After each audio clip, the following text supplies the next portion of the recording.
Hello, my name is Wade Nomura, and this is Rotary Serving Our Community. Recently, I caught up to Dean Axelrod, who is the president of the Rotary Club of Santa Barbara, also works with Direct Relief. And I asked him what's going on with Direct Relief. I knew they were an actual global organization that serves humanity in a number of ways. And we set up and established a time where I can come by and take a tour of the place. And the first thing I noticed as I walked in the door was this big sign where I was greeted by the person actually at the desk and knew that it was a little bit more than going to be just a general tour. Dean then just came down to me, visited, and we talked about what was going on with Direct Relief. And the fascinating part about it was how enormous this thing actually is. The site itself is huge, and I took my cameraman Scott with me, and we wanted to share with you actually the enormity of what this place actually does and is. With that, let's take a look at the video.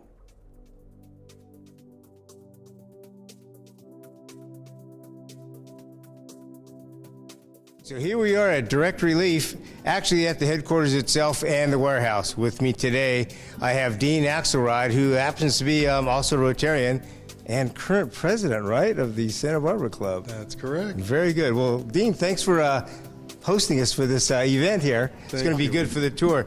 Tell us a little bit about yourself. Well, Wade, I have kind of a mixed background, sketchy past. I've been at Direct Relief for about 3 years now. I'm the Associate Director for Partnerships and Philanthropy. Okay. Prior to coming here, I've been a financial advisor, a lawyer. I've worked in nonprofit. I've worked in a variety of industries.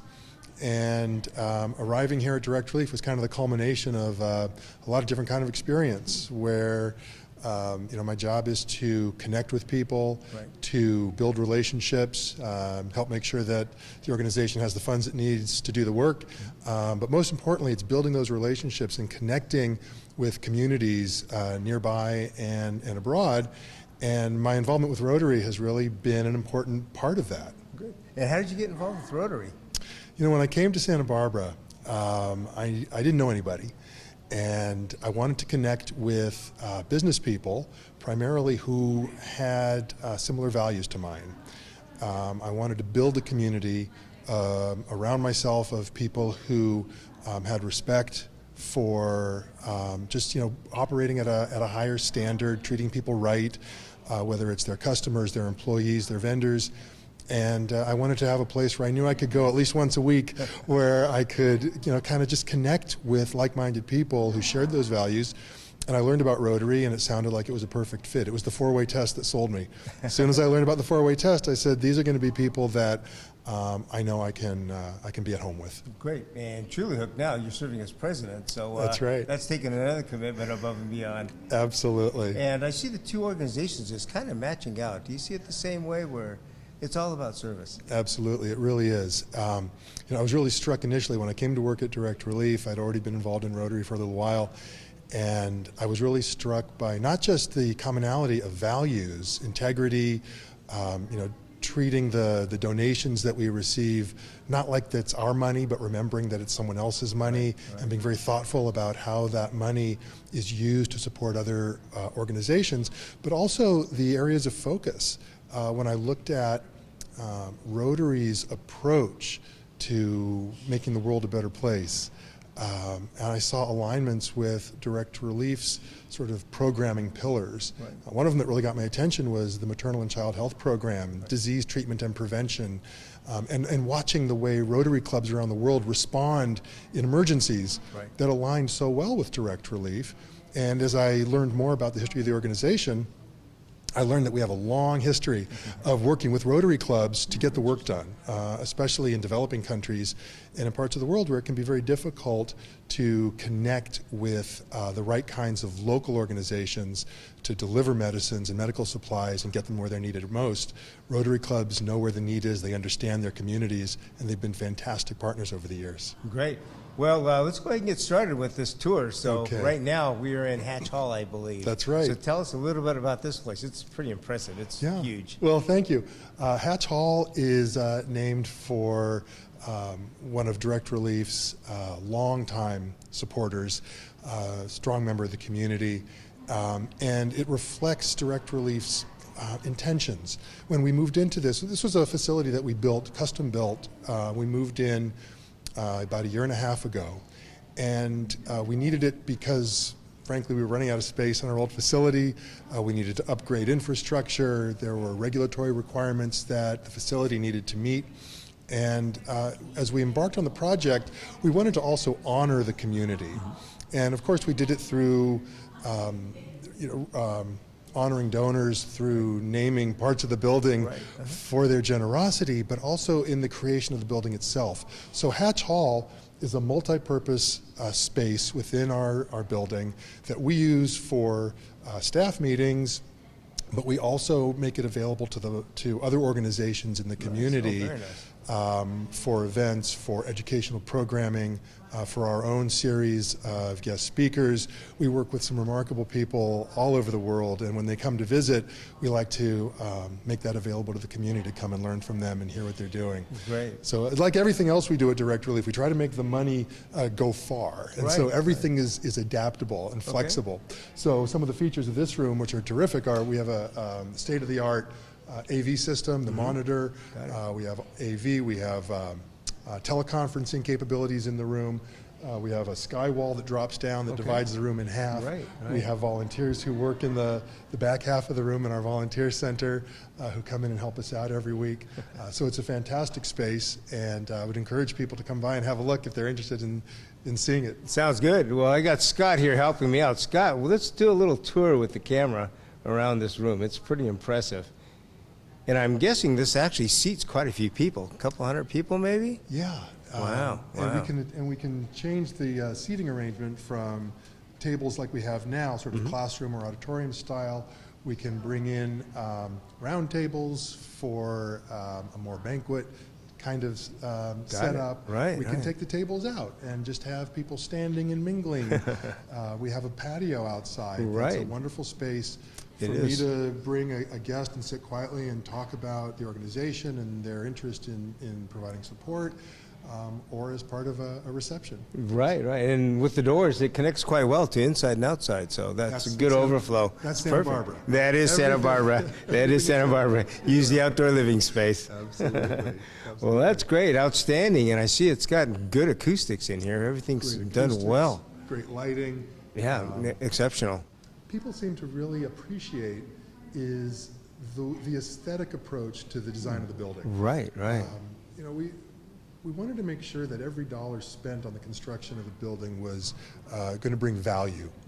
And we wanted it to look and feel professional and state-of-the-art, but without going over the top. And the designers put in really nice touches like that acoustic drop-down on the ceiling, which looks great. It does. Very effective for managing the sound in the room. And covers up all the mechanicals, does all of the above. It's nice. And it creates a space, if you look around, it creates an environment where, an auditor from the Attorney General's office, a representative of one of our pharmaceutical company donors, a doctor who works in a rural facility in Malawi, anyone can come to this facility and feel at home, feel like it's a professional space that they can relate to. And that was a really important design consideration. Right. And I do like it, all glass wall there, get the screens down, but yeah, that's got to be a pretty impressive feel when those are all up. Yeah. So I'd like to take you to the far end of the room, and we can go into the volunteer center and the warehouse. Okay, let's go on in. Double doors. So this is the back of Hatch Hall, and we're going to be entering the volunteer space within the warehouse. So this is where, when we have community packing events, chances for volunteers to come in and help us out, this is where we bring them. Okay, perfect.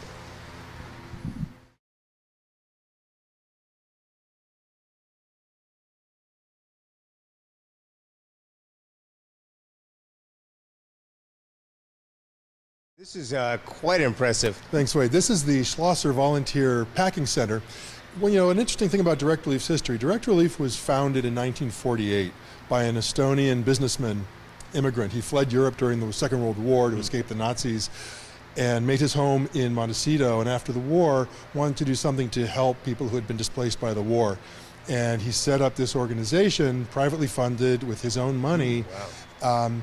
And he established a couple of core principles that Direct Relief has lived by for 71 years now. And one of them, it was to connect with local partners in the places where the organization wanted to help, which we still do.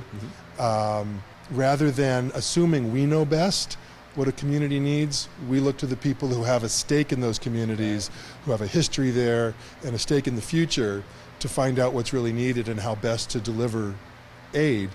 And the other thing that William Zimden thought was so important when he founded the organization was to be careful with the money. And initially, all of the work was done by volunteers.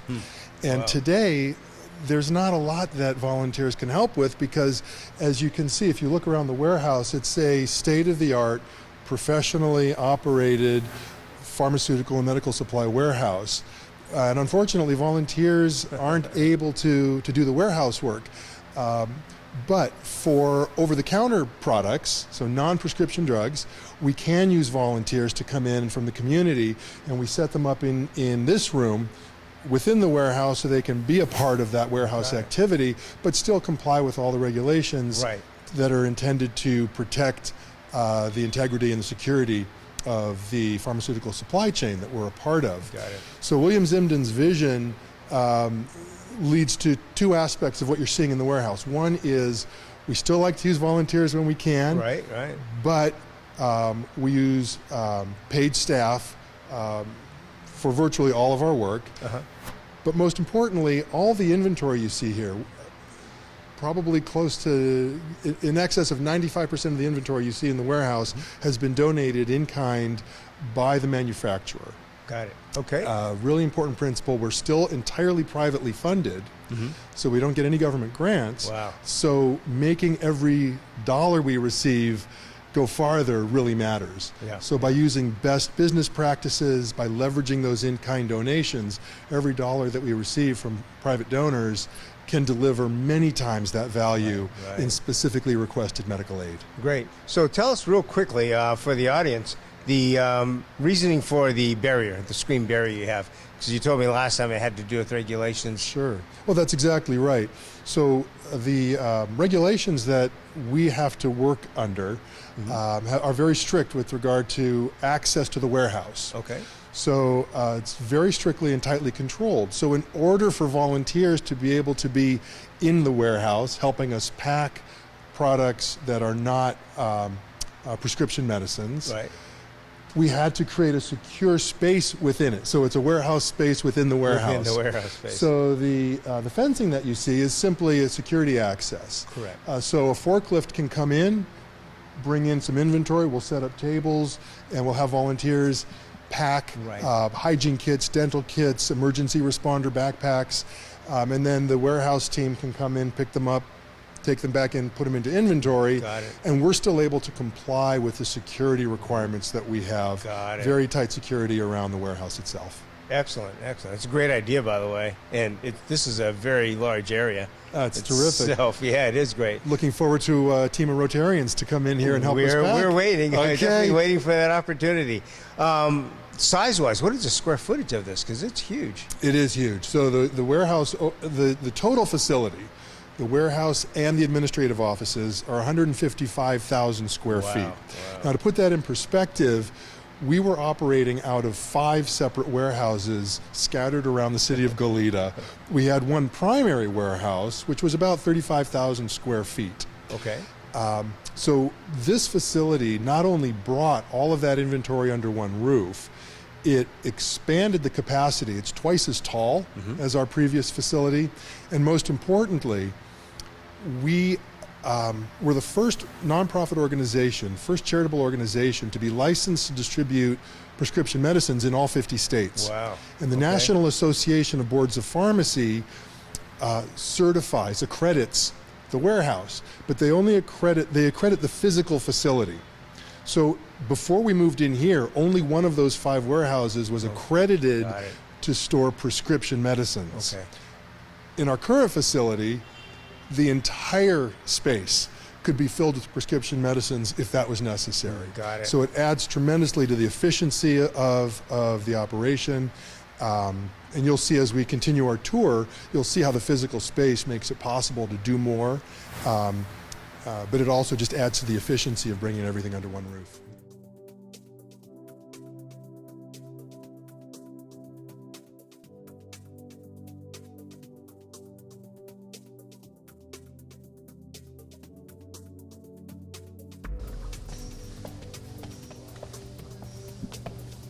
This is just a little sort of historical gallery that gives you a history and pictures of kind of direct relief's evolution over the years. One of the things that I think is really, I don't know, it's kind of meaningful, and I think people who've been involved in Rotary for a long time have experienced this too. You know, founded in 1948, a lot has changed. And if you think back to the early days of Rotary, tremendous amount has changed. Different ways of communicating, the way we approach projects, but there's still so many things, and the things that are probably most important, I don't think they've changed at all. And I think these pictures, they really reflect that. The need in the world that we're responding to hasn't really changed. The need of people who are living in poverty, or they are experiencing the effects of civil conflict or natural disasters. Those basic human needs haven't changed, and the human compassion and empathy that results in this outpouring of support that you see among Rotarians and Rotary clubs all over the world, and that direct relief experiences in the public response to our organization's programs. And I think these photographs really reflect how different things can look, but really at their essence, so much stays the same.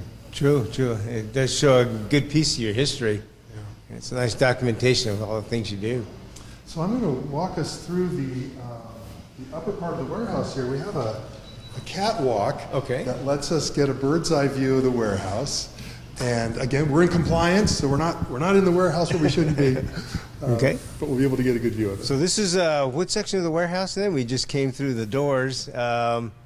You got a lot more inventory in here. We've got a lot of inventory. This is the main body of the warehouse. Okay. And why don't we take a walk down to the end, and you'll get a sense of the full scope of the facility.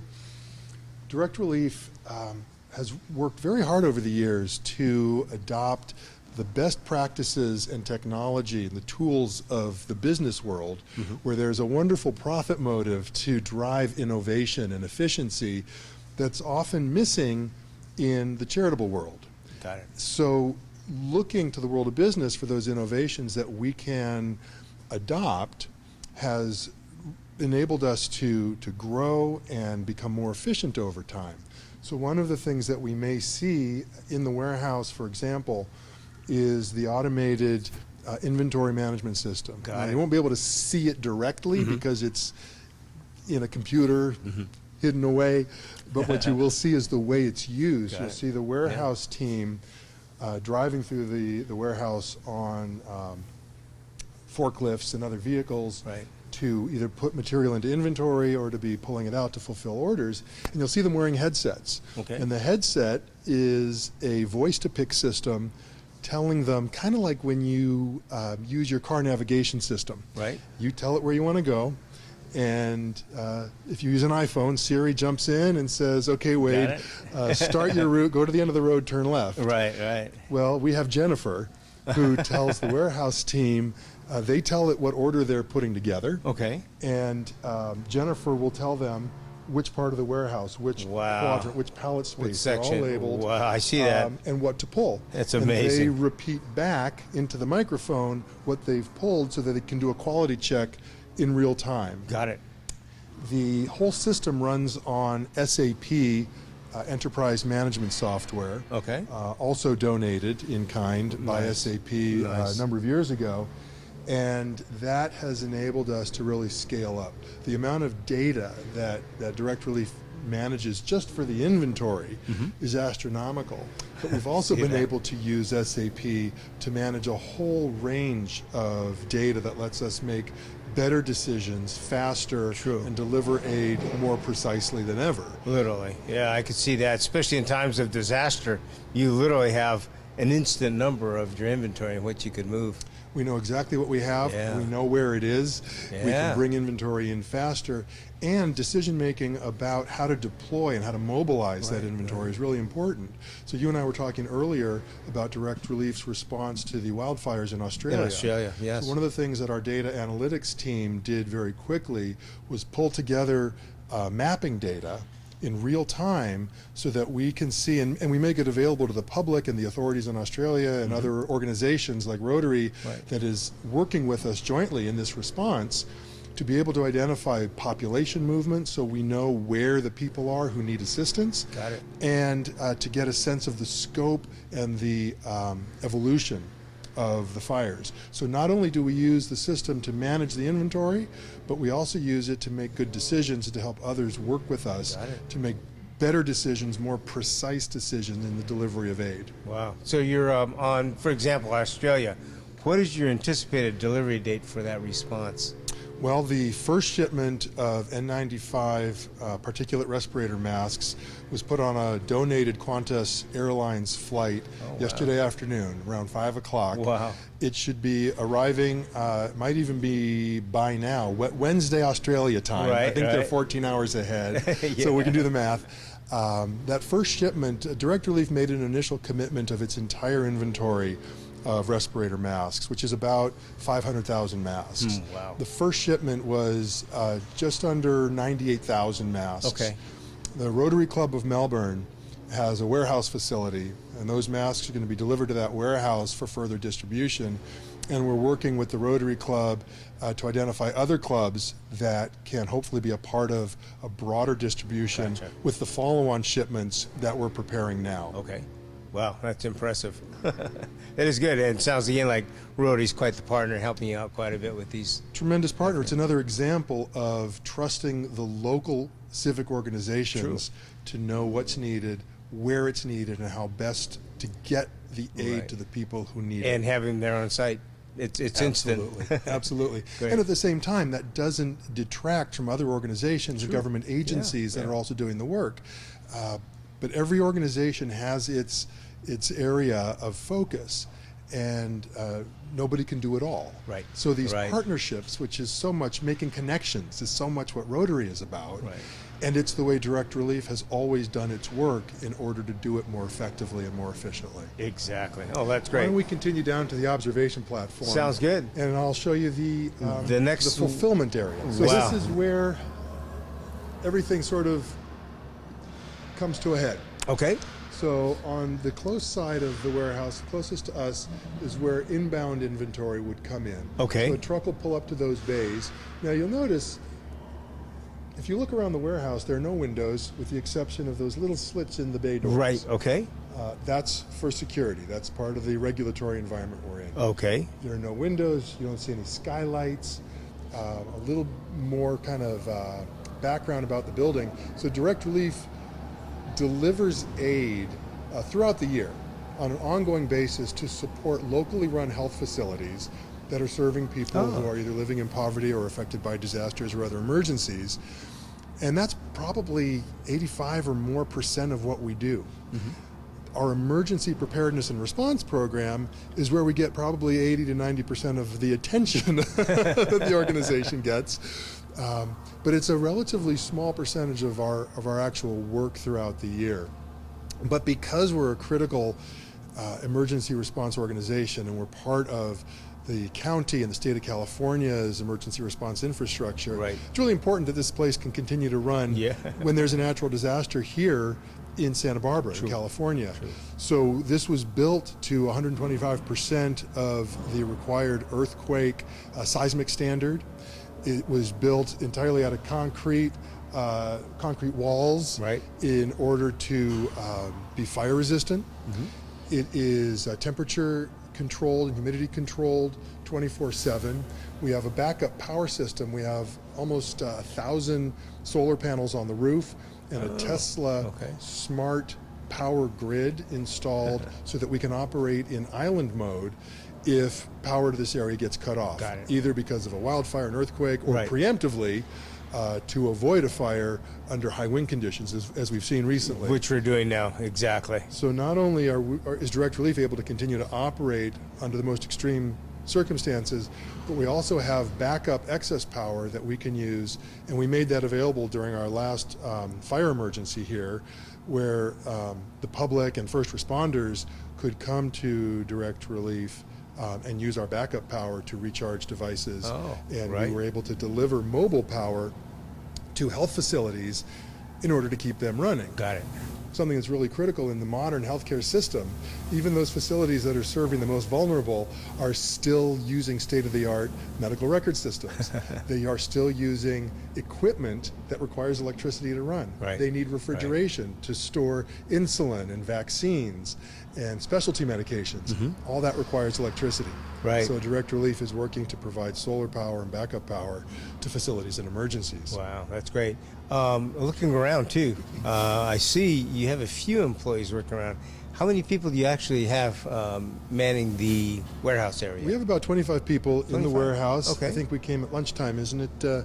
Close to lunch. Time that we took a break and got a sandwich. There you go. Right? So there are about 25 people that work in the Okay. warehouse. It can get pretty noisy around here. Yeah, I guess. And so as I was explaining, the inbound inventory will come in on this side, the early bays, 1, 2, 3, 4. The outbound inventory typically will go out on the far side.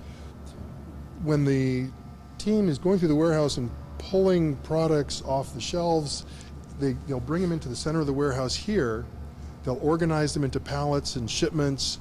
There are certain kinds of responses that we'll do with a modularized solution, like hurricane preparedness supplies or an emergency health kit. These are standardized, packaged, multi-bin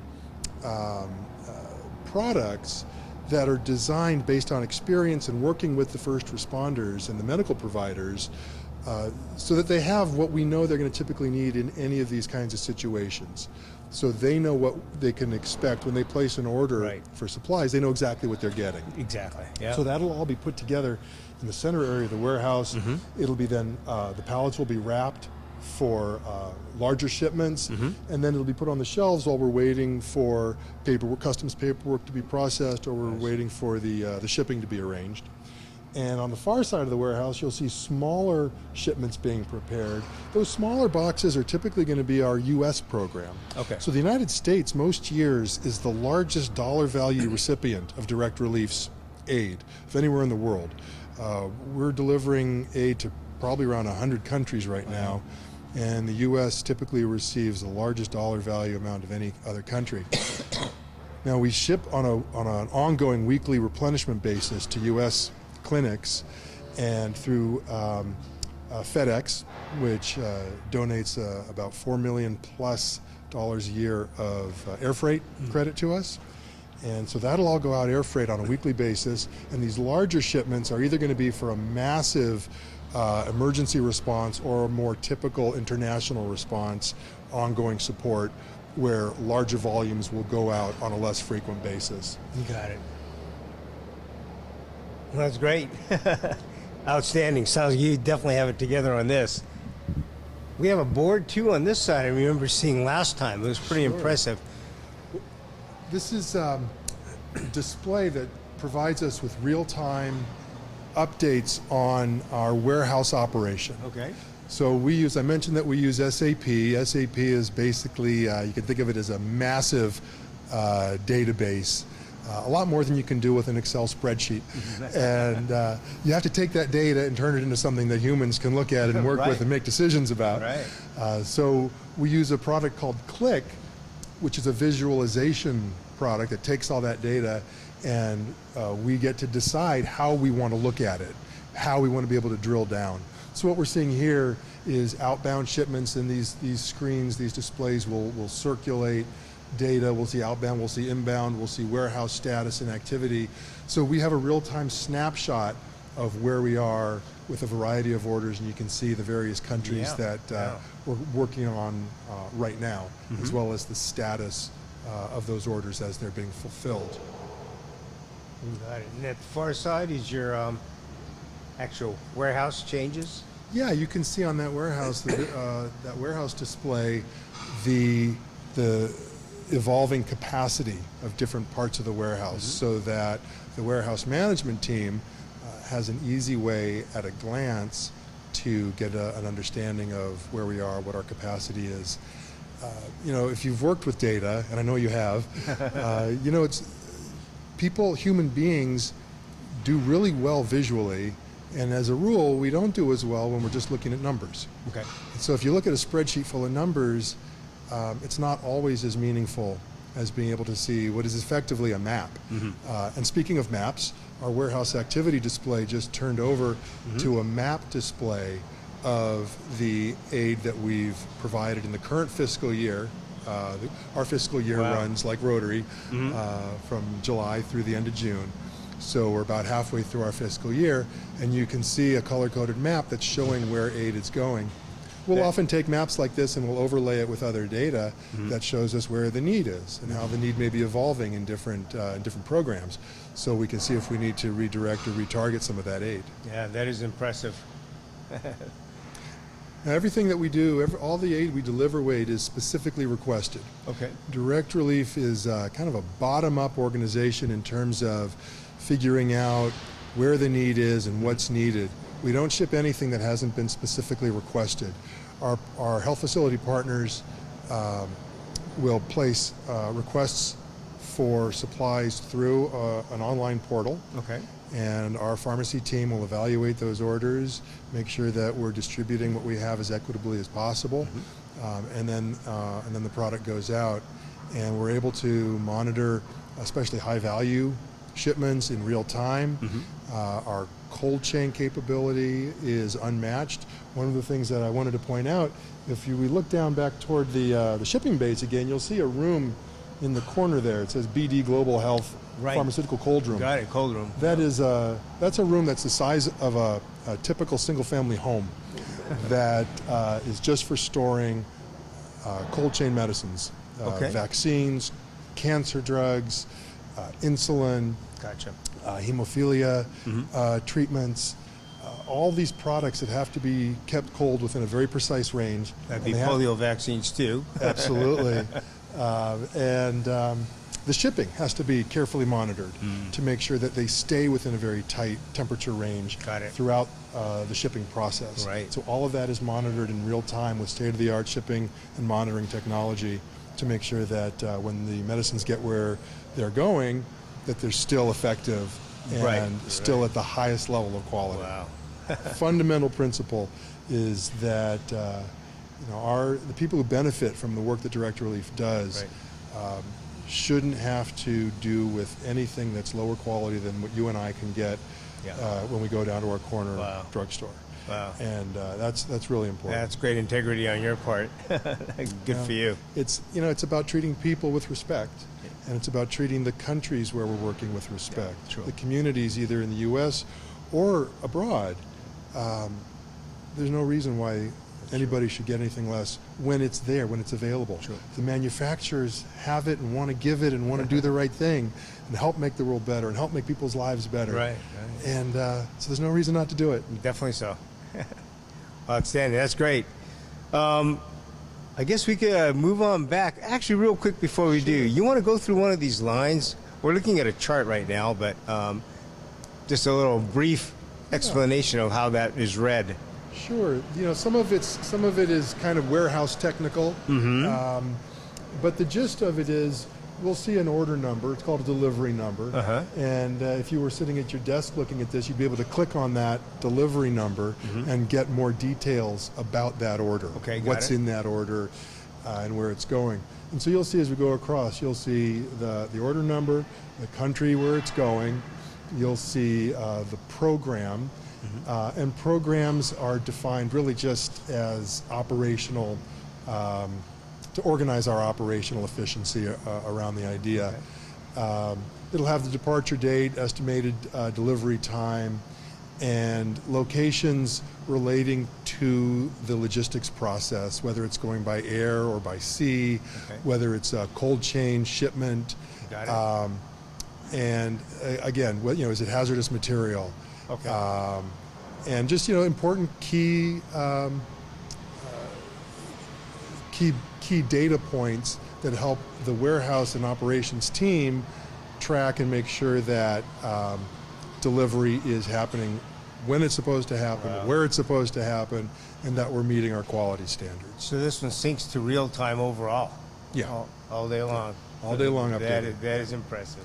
Now, much of our data is also available on our website. So the public, we don't have this level of detail on the public website, but you can go on to directrelief.org and you can look at our aid map and drill down by country down to the level of a city and a clinic to see what aid has been delivered over a time frame that you can select. It's an interactive map.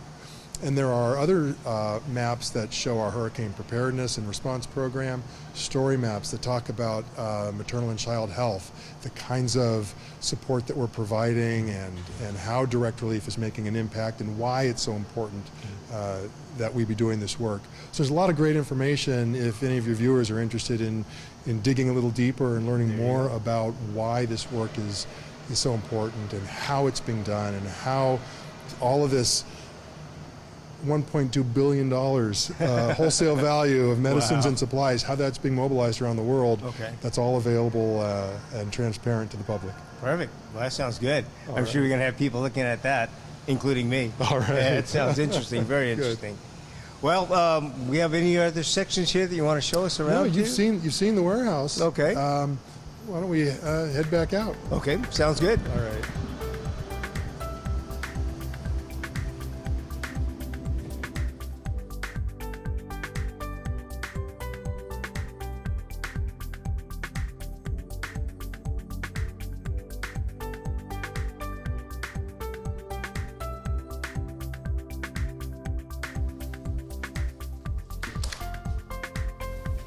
Not to disturb everybody, it looks like you have quite a think tank going right here. So how many people do you have working this part of it? Well, we've got about 75 people working on the administrative side, running the programs, compliance, finance, human resources, communication, IT, all the functions of any business, really. And so we're on 2 floors. The administrative office is on the ground floor. We have the programs and the compliance and the pharmacy team, and upstairs we've got communication and IT and finance. And we try to run pretty lean. So if you think about 100 countries, $1.2 billion wholesale value and aid delivered, and a staff of about 100 people, most of whom work right here. This is the Direct Relief facility. We do have a few people in other spots in some other countries. You got Mexico, we got somebody in South Africa, we've got somebody in Europe. But this is pretty much it. And it's all part of that idea of leveraging your resources and trying to get as much as we can done with the right number of people. Now, how about languages? Since you're international, do you have specific language needs and people that you employ for that? Well, we do have some language capability here. We've got a pretty diverse workforce. Probably the area where the language skills help the most is with the Spanish language. The work that we do in Latin America, often the partners we're connecting with don't speak English. And so having people on staff who are fluent in Spanish is a huge help. Got it. For example, we're working on one right now with Guatemala. That's so right. We can get one coordinated there. Exactly. That's good, and that would be covering quite a bit of what your needs are. Absolutely. Okay. Absolutely. Well, that's great. So we've got a few more pictures here, but in the meantime, we'll probably let these people get back to work. All right. That sounds good. Thanks.